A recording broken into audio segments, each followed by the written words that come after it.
अब हम बात करते हैं थर्मल इक्विलिब्रियम का। तो हम बात करते हैं अगर हमारे पास टू सिस्टम है तो when we are saying that they are in thermal equilibrium, we say the two system are in thermal equilibrium with each other if they have the same temperature.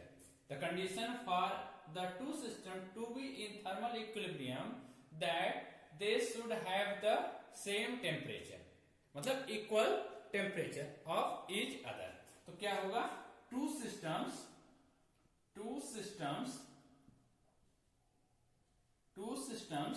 are said to be in thermal equilibrium are said to be in thermal equilibrium if thermal equilibrium to each other with each other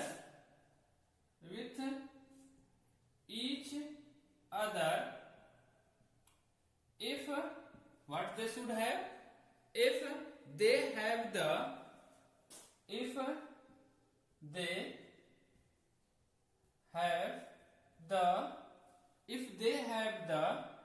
same temperature, उनका temperature अगर same है, then we are saying that the two system are in thermal equilibrium with each other. चलिए example हम देखते हैं। हमारे पास दो system हमने लिया A और B, यहाँ पे भी हमने सिस्टम लिया A एंड B, और इसके करस्पॉन्डिंग हमने ले लिया है प्रेशर PA और इसका वॉल्यूम है VA। ठीक, इसका हमने ले लिया है इसके करस्पॉन्डिंग प्रेशर PB और इसका वॉल्यूम है PV। ठीक, and these two are connected. दो हमने सिस्टम ले लिया और उसको हम ऐसे एक बड़े से वेसल में हमने लिया है, एक बड़ा सा हमने वेसल है जिसके अंदर इन दोनों को हमने रखा है। ये हमारे पास एक बड़ा सा वेसल है इन विच दे आर केप्ट। क्लियर? ये हमारे पास हो गया बड़ा सा vessel. Similarly this is also kept in a big vessel, इसके अंदर हमने इसको रख दिया है।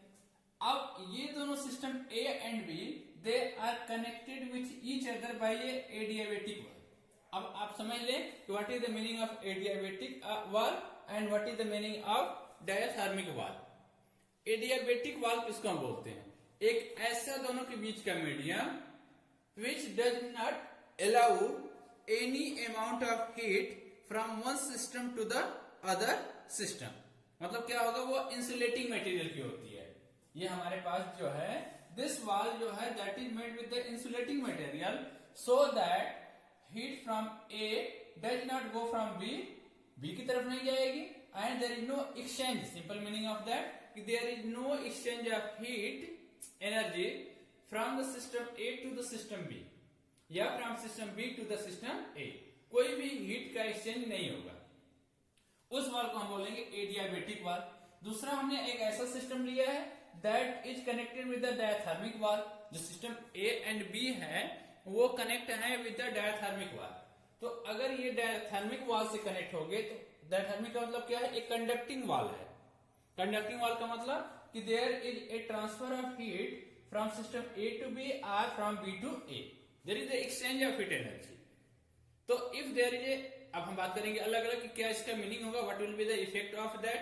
कि अगर if the two system are connected with the adiabatic wall then they will be in equilibrium। First case में क्या होगा? केस फर्स्ट मतलब क्या होगा? ये हम मान लेते हैं केस, ये फिगर 1 और ये हमारे पास केस 2 है। ठीक, तो इन केस 1 हमारे पास क्या होगा? Any values, any pair of PA, VA and PB, VB will be in equilibrium। ऐसा यहां पे होगा इन द फर्स्ट केसेस। कोई भी वैल्यू हो सकता है प्रेशर और का of the system 1 should be with the any possible value of the PB and VB will be in equilibrium. हो सकता है, बट अगर हम फॉर केस 2 की बात करें, अगर हम केस 2 में ये चीज डिस्कस करें, तो what will be the effect of the diathermic wall? क्या होगा? There will be heat transfer from A to B और बी टू ए. तो इसकी वजह से क्या होगा? This system A will attain new value of P A prime और वी ए प्राइम. इसका प्रेशर और वॉल्यूम कुछ बदल जाएगा. इसका भी प्रेशर और वॉल्यूम पीबी प्राइम और वीबी प्राइम हो जाएगा.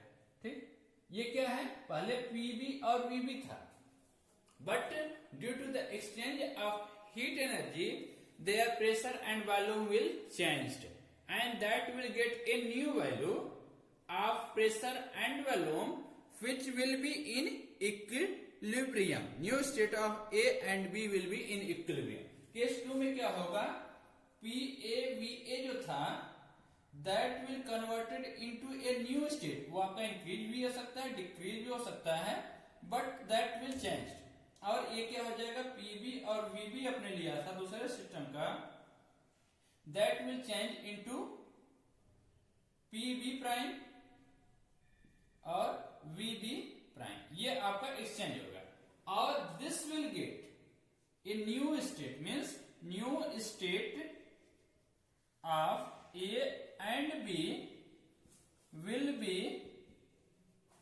will be in equilibrium. That will be in equilibrium. Clear? And वो equilibrium में होगा. And the temperature of A and B will be same. ये भी होगा, मतलब वो थर्मल इक्विलिब्रियम में होगा और हीट का जो ट्रांसफर होगा फ्रॉम ए टू बी और बी टू ए, ये तब तक होगा जब तक कि दोनों साइड का टेम्परेचर बराबर न हो जाए. मतलब अगर हीट ए अगर हॉट है, बी कोल्ड है, तो ए से आपके हीट बी की तरफ तब तक होगी जब तक कि दोनों का टेम्परेचर सेम ना हो. मीन्स उसके बाद further there is no transfer of heat energy या there is no exchange of heat from the system A to the system B. उसके बाद क्या होगा कि सिस्टम ए से सिस्टम बी में या सिस्टम बी से सिस्टम ए में कोई भी हीट का ट्रांसफर नहीं होगा. तो ये दोनों चीज हमने देखा. इसे एक बार रिवाइज कर लेते हैं कि थर्मल इक्विलिब्रियम का मतलब क्या है कि टू सिस्टम, कोई भी दो सिस्टम है, they are said to be in thermal equilibrium if they have the same temperature. और अगर सेम टेम्परेचर है means there is no exchange of heat energy between that system. तो हम इस तरह से भी कह सकते हैं थर्मल इक्विलिब्रियम को कि अगर कोई भी बॉडी, सिस्टम्स, मेनली बॉडी के बारे में, तो हम यहाँ पे सिस्टम की बात करते हैं कि mainly two systems are said to be in thermal equilibrium if there is no transfer, there is no exchange of heat energy between them. उन दोनों के बीच कोई भी हीट एनर्जी या थर्मल एनर्जी का कोई भी एक्सचेंज नहीं होता है. और ये कब पॉसिबल है? If they are in the same temperature, if the temperature of both the system are same. Clear? और in that cases अगर टेम्परेचर सेम नहीं है और if they are connected with the diathermic wall, तो वो तब तक हीट का ट्रांसफर होता है जब तक कि सेम टेम्परेचर अटेन न कर ले. और in that case state of the system will also change. और कोई एक नई स्टेट क्रिएट होती है in case of the equilibrium. और अगर हमारे पास सिस्टम एडियाबेटिक वॉल से कनेक्टेड है, तो in that case there will be no exchange after, there will be no change in pressure and volume. इसका प्रेशर एंड वॉल्यूम वही रहेगा, इसका भी प्रेशर एंड वॉल्यूम वही रहेगा, बट वो इक्विलिब्रियम अगर आना चाहते हैं तो इसका कोई भी possible pair, any possible pair of, यहां पे बात कर सकते हैं any possible pair of PA VA and PBB will be in equilibrium if they are connected with the adiabatic. और डायथर्मिक में क्या होता है? They will attain a new state which will be in equilibrium. तो this is all about the thermal equilibrium.